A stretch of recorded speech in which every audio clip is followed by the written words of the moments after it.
We are connected with our correspondent in the Philippines, Camille Elamia. Camille, the mayor of Manila has banned all Chinese New Year related activities, especially the famous dragon dance. How have these restrictions affected the celebration so far? Yes, you're right. It has tremendously affected the celebration in the city of Manila. So just to give a context, Binondo, it's a town in Manila. It is the oldest Chinatown in the world. So you could imagine that pre-pandemic, there are really lots of people walking there, especially before the Chinese New Year. Like, I'm not kidding, you really couldn't really walk straight because that's how many people, including Filipinos, also love celebrating Chinese New Year. But now we went there yesterday and earlier today, and we saw that there are far fewer people compared to how it was pre-pandemic. And it was definitely quieter and far less festive. And one thing that's remarkable is the absence of dragon dance or lion dance, because as you said, you rightly said, the mayor of Manila banned such activities. Before, every street in Binondo would really have its own lion dance and dragon dance and even firecrackers. It's a big party that even local Filipinos really are waiting for.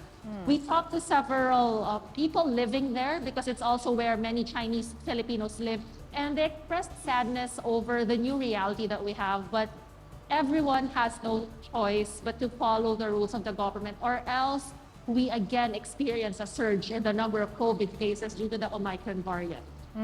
Camille, does the Chinese community regard this policy as a restraint on free expression? And then how do they cope with that? Not really, because especially the Philippines just came out of a wild surge due to the cases from the Omicron variant. We reached around almost 40,000 cases, new cases per day. So many people are somehow sad, but we have no choice but to follow it. So what they're doing is they're adapting their old tradition to this new reality.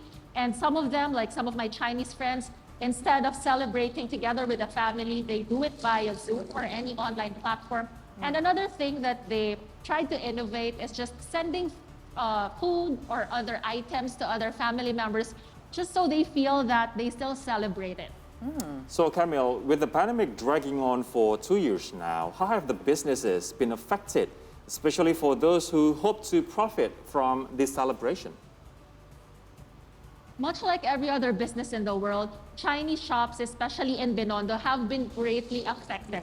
Early in the pandemic, one of the popular charms, feng shui charms, and Chinese trinkets have almost closed down. And many Chinese shops have been forced to cut down on their staff just to barely survive.